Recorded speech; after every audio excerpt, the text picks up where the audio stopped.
Hello and welcome to episode 2 on the Absima Sherpa. This time we're going to be looking at essential maintenance that you really should do before you take it out for your first run. Stay tuned. Welcome back. So today, like I said in the intro, we're going to be talking about some essential maintenance that you need to do on your Absima Sherpa before you take it out for a first run. And that maintenance is greasing all the things, and a little modification that you can do on the CV joints in the front to stop an issue that some people have reported with regards to that joint kind of popping open and losing the pin. It's really simple, pretty much no cost, assuming you've got some heat shrink around the place, and you're all good to go. So what we'll do is we'll get down into the detail and have a look and see how we do all of that stuff. Okay, so before we get into that, a quick thank you to everybody who watched episode 1 of this series, which was an introduction overview of the Sherpa. If you've missed that, I'll put a link up there somewhere. Go check that out. Thanks for everybody who's liked and subscribed as a result of that video. The aim of these videos is to try and give everybody the smoothest experience they can have with their Sherpa. So if you're a Sherpa owner, please don't forget to like and subscribe to this video and hit that notification bell to see the rest of the series as it comes out. If you're not already an owner and you're thinking about buying one, then again, stay tuned and hopefully we can convince you to buy this cracking little truck. Right, let's get on with that maintenance. Okay, so you're going to need a few tools to do this job. They are 7mm spanner or box to undo your wheel nuts, 1.5mm, a 2mm and a 2.5mm hex wrench. I would recommend a pair of tweezers for when we get into the diffs. Loctite, blue Loctite for any screws where you're where you're screwing straight into metal, and obviously some grease. We'll also need a bit of heat shrink and something to apply the heat with, but we'll get to that in a bit. What we're going to do in this first section is we're going to grease the portals and the diffs. From the factory they come fairly dry, but they do have a clear grease in there, so it can be a bit difficult to see it at times. But the crucial thing there is that it's quite thick grease, so they haven't applied much. You could perhaps get away with it, but I wouldn't feel comfortable running it for long periods of time with the amount of grease that was in there. So I greased mine, and pretty much everybody I've spoken to recommends doing the same. So I find the easiest way to do that is to remove the axle completely, do the portals and the diff on that same axle all in one go, and then replace the axle. Once we've got access to our axle nicely, these are the bits that we're going to be putting grease in. So we've got the portals here, there's 2 gears in there, and obviously that side as well, and in here is the diff. Now you could dismantle the gearbox and grease the gearbox. I haven't done that yet because they're plastic gears and there's a pretty good chance they're going to wear out quite quickly. So I've taken the approach that when they do, I'll strip the gearbox down, replace them with metal gears, and at that point I'll get in there and do all the greasing that needs to be done. Okay, so in terms of removing the axle, it's pretty straightforward. So you grab your 2.5mm hex, and we're basically going to unbolt the rods, remove the drive shaft, and undo the panhard bar at the back. We are also going to just remove the locking diff cable as well, and that will allow us to just take the whole axle off.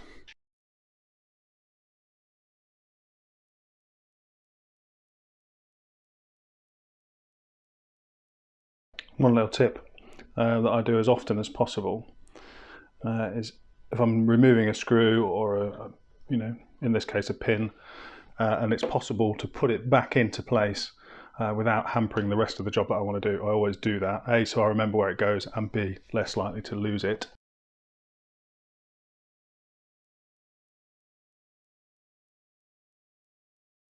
For our rear axle, we're going to need to undo 5 bolts to get the portal out. That'll also allow us to remove the whole axle so that we can get the drive shaft out the middle, which will give us access to our diffs when we get stuck into there.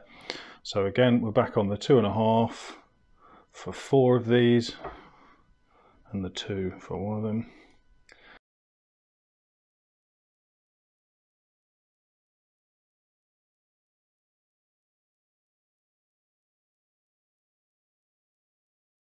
The reason I think this is handy is because you can get a feel for the amount of play that you've got in there and how easy that is to turn. So that's turning super smoothly and without really any resistance. So there is a little bit, it's not completely free spinning, but there's only a little bit of resistance in there, and I think that's quite important. I have seen a few people, and there are probably 100 different ways to do this and 100 different opinions. Some people say absolutely pack this chock-a-block full of grease. Others say just use sparingly. I've sort of gone somewhere in the middle. So this is black grease, unfortunately, so you can't really see it very well. But you can see there's quite a lot in there now. The gears are well coated. There's plenty around the outside. But it's all good. It's not causing any resistance. Now this is a bit of a personal taste thing. Like I say, if you're using very thick marine grease that's like super viscous stuff, you may want to be a little bit more sparing with it and not have so much, because you do need to keep that going. If you pack it full of super thick grease, you're going to create resistance. That's going to work your motor harder, it's going to work the ESC harder, and long term that can't be a good thing in my opinion. That is just my opinion, and I'm no expert, as I've said before. You know, I'm pretty new to all of this sort of stuff, but I'm not new to car mechanics in general, and certainly, you know, you wouldn't want to put extra strain into your drivetrain if you didn't need to. So there we go, that's how we get the portal off. You can see how much grease we've put in there. I now need to do the one on the other side.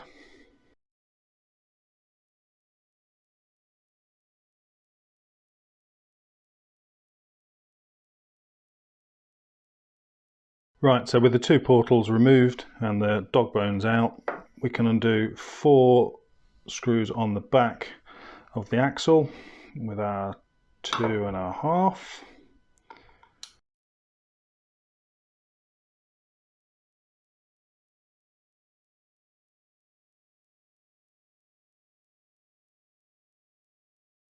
So that's our diff. Now we'll take this out of the way just temporarily. That's the locating switch for the, or the locator for the locking diff. And then we'll pop that out, hopefully without too much hassle.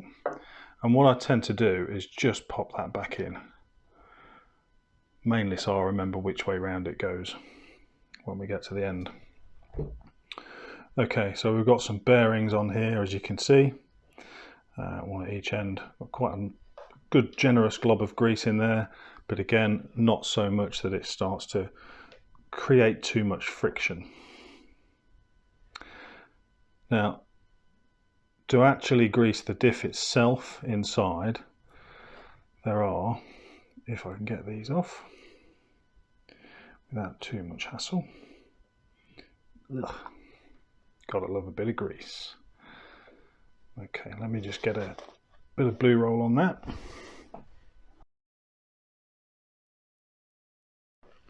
So what you have is 4 tiny screws. Undo those 4 screws, and that will allow you to take the diff itself apart.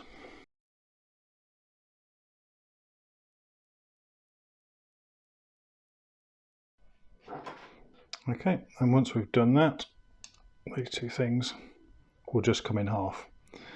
Now I've got quite a lot of grease in there already.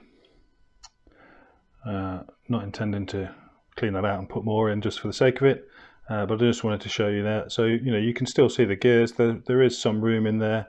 Again, try to do this without creating too much resistance. Okay, so when you put that all back together again, just line up the 4 holes.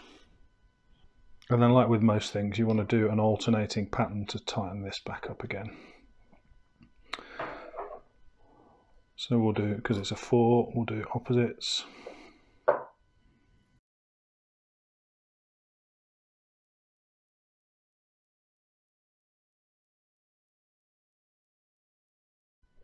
Okay, and then once you've got all 4 in, and again you can just snug them down properly, alternating those opposites, and that should seat it nice and square.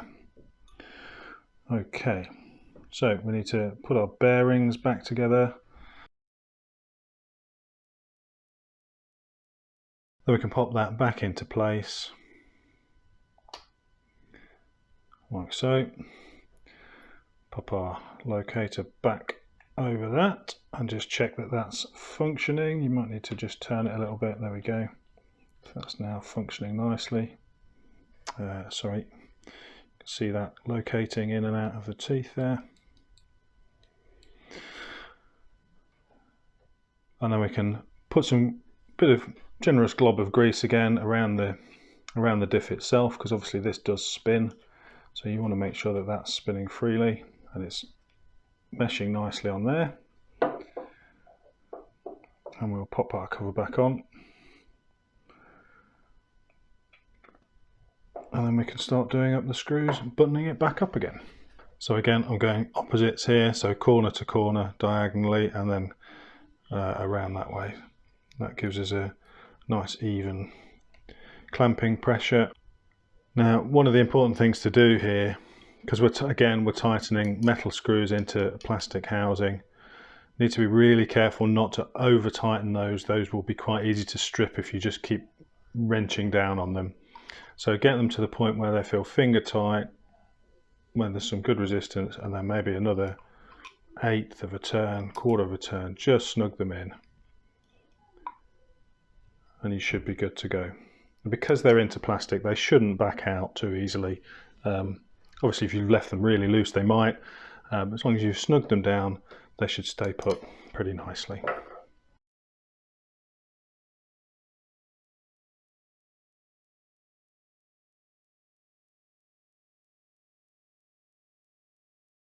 And there we have it, a fully reassembled axle, ready to go back on the truck. Okay, so those of you old enough to remember the Haynes manuals will know that refitting is the reverse of removal. Okay, so there we have it. Rear axle's back on, good to go. Everything's nice and greased. Really not a thing to be daunted by. It's really straightforward job, absolutely worth doing. Almost certain to increase the life of those portals and diffs. So on to our next job, which is those CVs at the front. Because I'm an idiot, I should have done all of this on the front axle, then I wouldn't have had to do both. Okay, so this is why I would definitely recommend doing this at the same time as taking the axle off to do all the greasing, because you pretty much got to dismantle the axle to take this C-hub off easily. I'm going to have a look and see if I can do it without doing that. So we're good to go. Essentially, we're going to undo these 2 top and bottom screws on the C-hub and the one from the steering bar, and that should enable us to just remove that C-hub and bring that CV with it. Okay, so with the C-hub removed, we can see what our problem is. Essentially, this little spring clip has a habit of unspringing apparently, which allows this joint to come apart and people lose the pins and all that kind of stuff, so we lose drive. So the way to fix that, because it doesn't impede it in any way, is to just get a small piece of heat shrink, attach it around there, make sure it's not impeding the movement at all, which it shouldn't do. There's plenty of space there. So we'll do that now.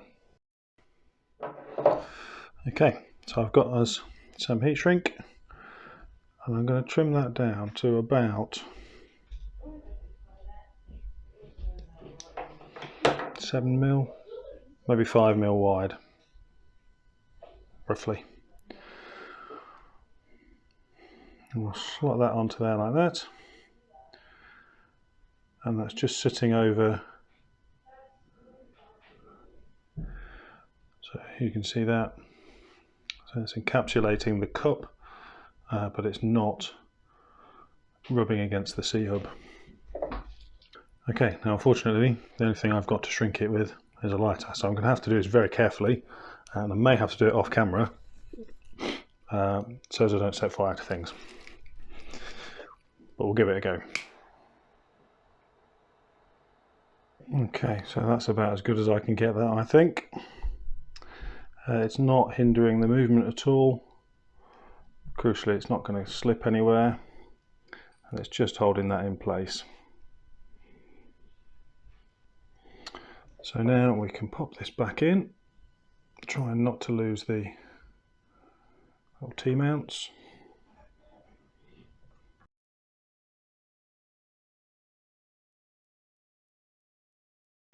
So there you have it.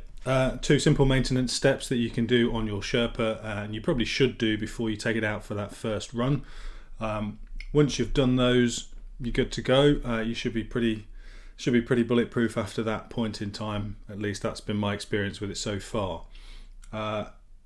Next time we're going to look at a couple of some cosmetic upgrades, so some 3D printed stuff, little bits and pieces, and a couple of upgrades that you can do for free in terms of softening the suspension if you want to, a bit of a performance upgrade, and messing about with some lights and moving things around.